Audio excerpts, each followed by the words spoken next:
omwoyo wa Katonda n'amugwako, Bayibuli egamba n'anyiiga. Ndi wano okubuuza bannayuganda nti okufa kwa Alexandros bwe kuba tekubanyiiza, baganda baffe abali mu makomera olw'emisango emijweteke bwe kibanga nakyo tekibanyiiza, ekibbattaka ekiri mu Uganda bwe kibanga nakyo tekibanyiiza, mwagalayo ba Alexandros abalala bameka baffe mulyoke munyiige.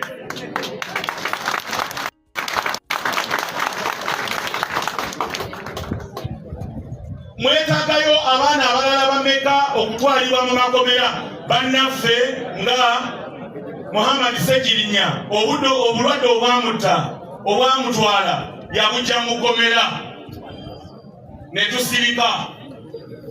Era mbawulira emirundi egisinga nga mugamba mwe mulize President Kyagulanyi abawe spa abagambe ablowinga Wilson mulyoke mulumbe. Obulwadde obwatutte mwanyinaffe okusinziira ku bye nasomye nabyo yabujje mu makomera agakuno. Twetaagayo bameka abalala balina okugenda mu makomera bajjeyo obulwadde, kubanga kirabika ababatwalayo kati bazudde enzita empya. Kati tebaagala kubattirawo, tulina kufa mpola mpola, ate nga tekinnakutuukako olowooza nti obulwadde obwo tebugenda kujja wuwo. Bassebo ne banyabo, nina ekibuuzo. Mutandika ddi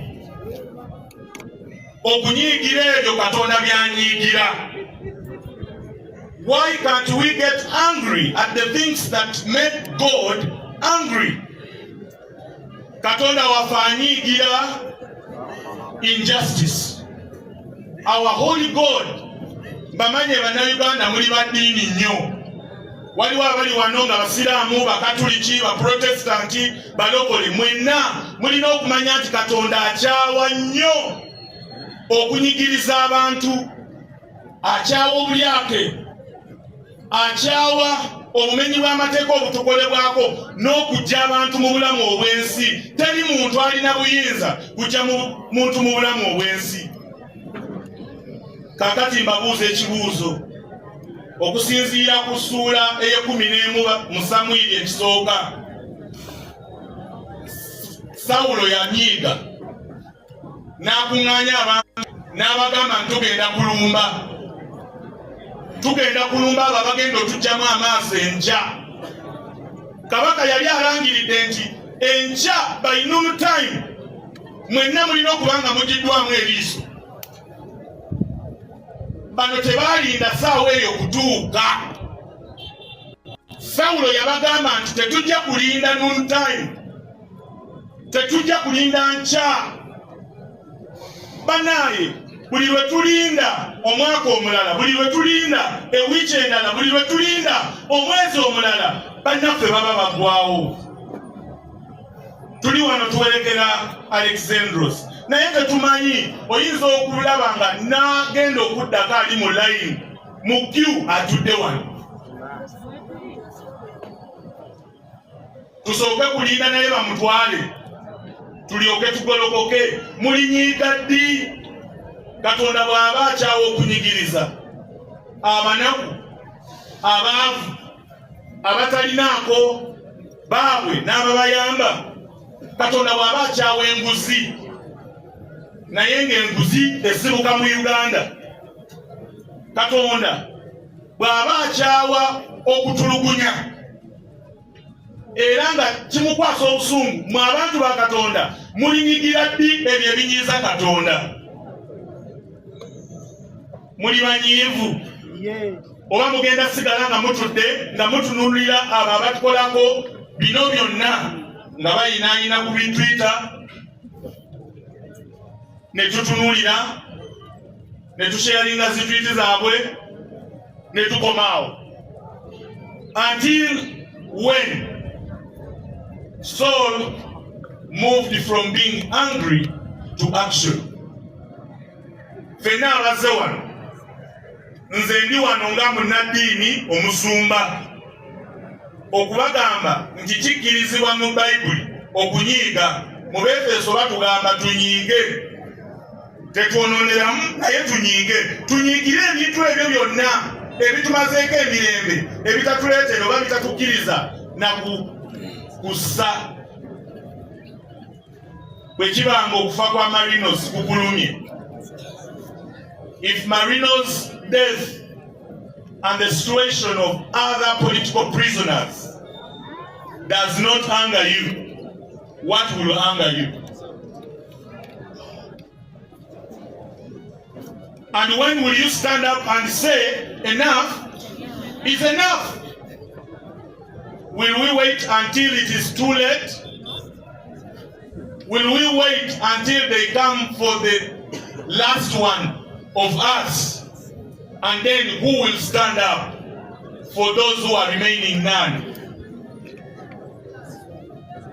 As Christians and people of God who are gathered here, Desmond Tutu said one time that if you are neutral in situations of injustice, you have chosen the side of the oppressor. This message goes to those so-called religious leaders out there who have chosen to pay a blind eye or a deaf ear to the injustices that are happening to our mothers in this country. When you rape a mother of this country, you have raped the very soul of a country. And if a religious leader is comfortable prophesying about gain, those very religious leaders deserve our anger. We need to be angry at them because they have sided with the oppressor. To you, the oppressed, my message to you is from Matthew chapter 10, verse 28. Let us remember Jesus' words in Matthew. Don't fear those who kill the body, but cannot kill the soul. Rather fear him who is able to destroy both soul and body in hell. May this truth give us the courage, even as we go through these turbulent times, that we will stand up for what is right, even in the face of adversity. Ekyawandiikibwa kino nsaba mwenna abafuusolja mwenna abayimiridde okwogera ku bintu ebinyigiriza bannayuganda. Ekyawandiikibwa kino mu Matayo 10:28 kituzeemu amaanyi. Temutyanga abo abazikiriza omubiri kubanga kye kyokka kye basobola otukola, tebasobola zikiriza myoyo gyaffe. Basse mwanyinaffe naye tebasse mwoyo gubadde kutambulira mu ye okulwanyisa n'okwogera ku bikyamu. Yatiddwa kubanga yawambibwa oluvannyuma lw'okuba music wa President Bobi Wine, Robert Sentamu Kyagulanyi speakers, as though ekyo kisobola okuyimiriza omwoyo gwali mu Marinos. Tebamanyi nti kino kisobola okuspakinga abantu abalala nga Marinos okukuba ennyimba ezo oba n'okusukkakaawo. Basabo ne banyabo ng'amaliriza ebigambo byange. The Bible is asking us today to be angry at the things that make God angry. Bible yebitusaba tunyigire ebyo ebinyiiza Katonda, ate mbibagambye nga bwe tusomye ekyawandiikibwa mu Samwiri 11. Nsaba omwoyo wa Katonda atugweko ffenna ababadde bakyali comfortable